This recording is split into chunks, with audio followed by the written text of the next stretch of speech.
Isa ka rin ba sa mga taong nagsusearch sa mga Google o sa YouTube mismo kung ano ang ponolohiya? Kung gayon, halina tuklasin ang ukol dito. Pero bago yun, paki-subscribe sa aking YouTube channel, like and comment na rin kung hanggang saan ito nakakaabot. Handa ka na ba? Tara!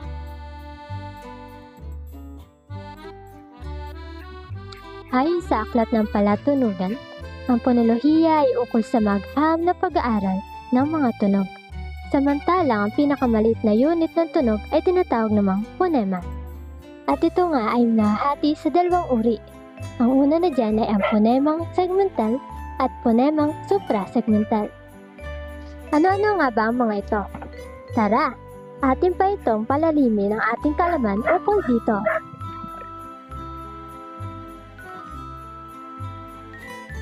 Unahin na natin sa phonemang segmental ay ang patinig.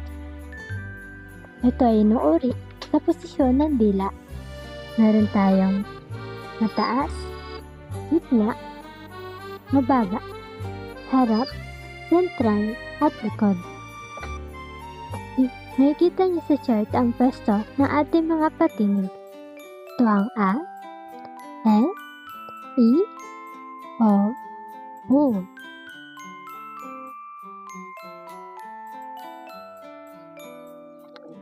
Dumako naman tayo sa phonemang katin na nauuri sa paraan at punto na artikulasyon.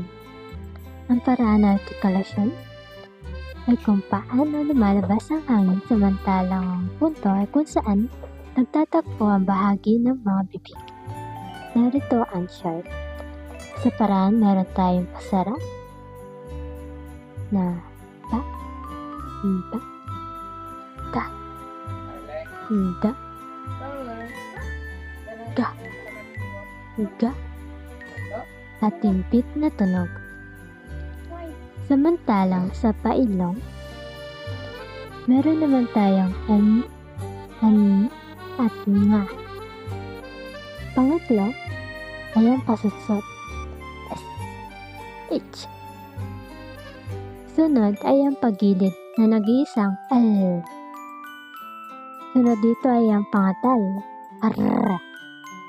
At ang panghuli ay ang malapatinig na wa at ya.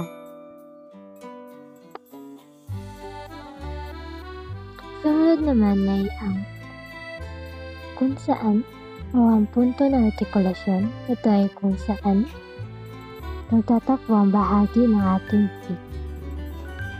Una na diyan ay panlabi. Ba, ba, wa. Pangalawa ay ang pangipin. Ta, da, at Pangatlo ay ang pangibagit na kinabibilangan naman ng S, L, at R.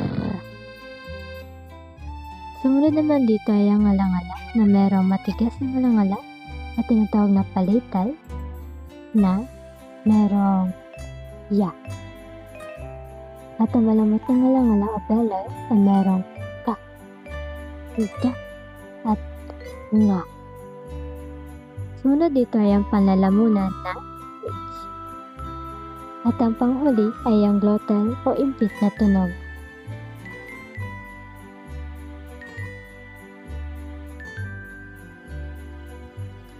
Bago ko pa nga pala makalimutan, ay meron pa tayong digraph. Ito ay pumapatungkol sa patinig na dalawa ang bilang ngunit isa lamang ang pagbigkas. Ito ay walang iba kundi ang nag-isang nga. Ito lamang ang tanging digrapo sa ating alpabeto. Halimbawa na lamang nito ay ang ngala-ngala, ping, nga, at marami pang iba. Matapos niyan, tayo naman ay dadako na sa diptongo. Ito ay mga katinig na sinusundan ng malapatinig na Y at W. Narito ang chart nito.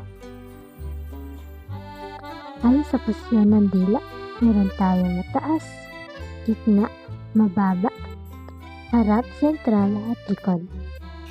Ito ay merong how, I, A, E, I, O, at U. Ang mga halimbawa nito ay ang tunghay, aliw, baliw, bahay, at marami pang iba.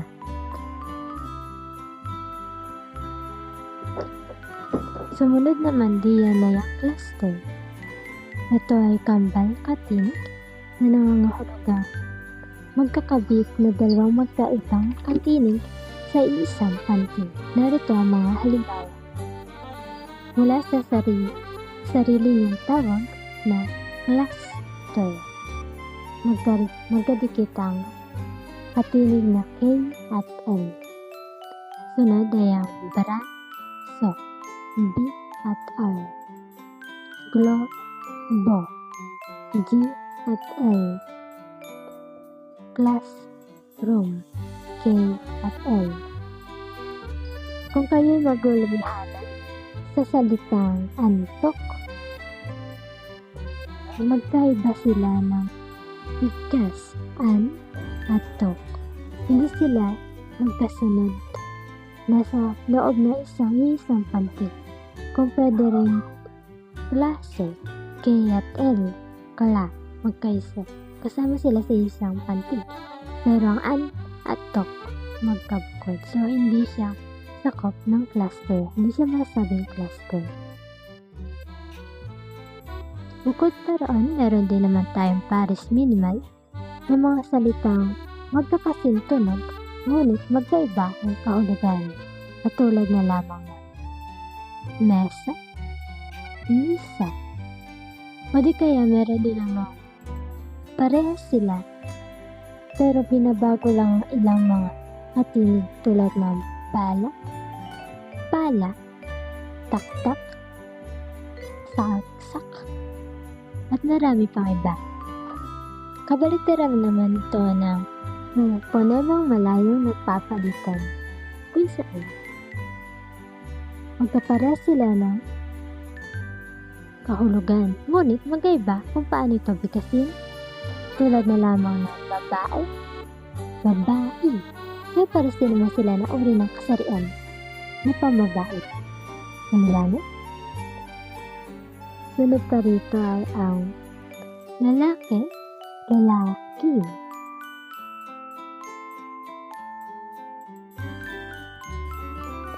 Ayan. Tayo ay malapit na matapos sa ating vlog, sa ating huling tatalakayin ngayong araw. Ito ay tumapatungkol sa ponemang supra segment 10. Unahin na natin ay ang tono o intonasyon. Ito ay merong magsasalaysay, panamdam, pananaw, at pagpapahayag. Ang papahayag ay ginagamitan ng tuldok. Ako ay masaya. Kapag naman pananaw, ginagamitan ito ng tandang pananaw.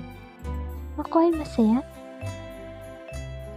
Sumunod ay ang panamdam, kung saan meron itong tandang panamdam. Ako ay masaya. At ang panghuli ay ang nagsasalaysay. Ako ay masaya, quit. Bagaman meron parte sa akin na hindi masaya.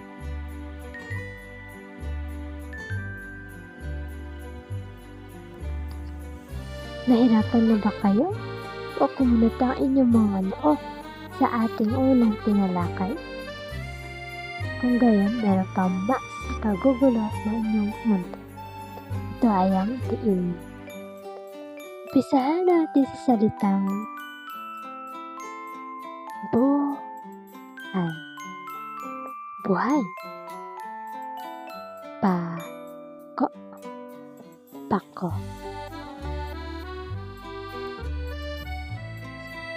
Napaisip ba kayo kung ano ang tawag sa pagkakaiba-iba ng kanilang una na diyan ay ang malumay, malutundok, H. Ito ay ang buhay. Sunod ay ang malumi. Meron siyang impit na tunog sa ulihan. Pako. Tudok. Ko. May impit. Ko. Pangatlo ay ang mabilis. Buhay.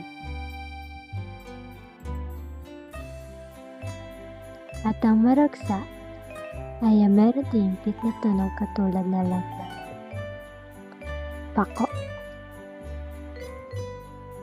Wala siyang tuldok, pero meron siyang impit. Pako. Sa panga. Buhay.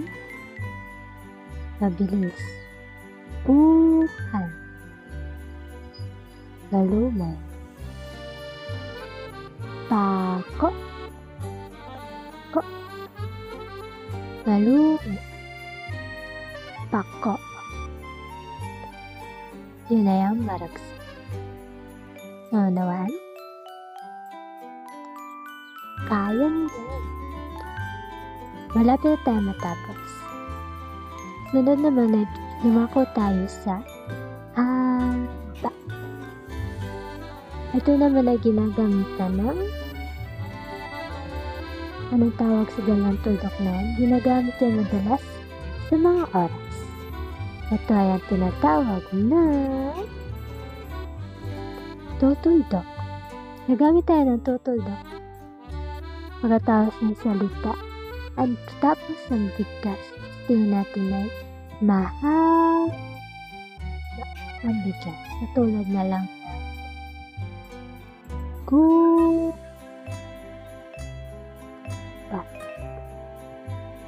Pero siya ay nababago kapag siya ay nilapatan na ng panlapi. Natulad na lang ng kabilaan. Ka plus gubat sa itang ugat plus an. Kagubatan. Kuha. Kuha. Panghuli ay ang antala o paghinto. Ito ginagamitan lamang ng kudlit. Kuwit. Madali lamang ito. Hindi siya ang kumuha. Hindi siya kumuha. Hindi siya. Si Marisa ang kumuha. At tingin sa paggamit ng kuwit, nababago rin ang kahulugan. Oo. Malaki ang epekto ng kuwit sa kung paano mo nais parating ang mga mensahe. Tulad na lang na sinabi ko kanina. Hindi. Kuwit. Siya ang kumuha. Ito ay nangangahuluga na pagtanggi at ituturo mo ang ibang tao bilang siya ang kumuha. Sumunod. Hindi siya ang kumuha. Ibig sabihin, tiyak na hindi niya siya. At yan lamang ang ating tinalakay ngayong araw. Naway meron kayong natutunan at maaari pa makomento ninyo ang iyong mga opinion at dito. Hanggang sa muli, paalam!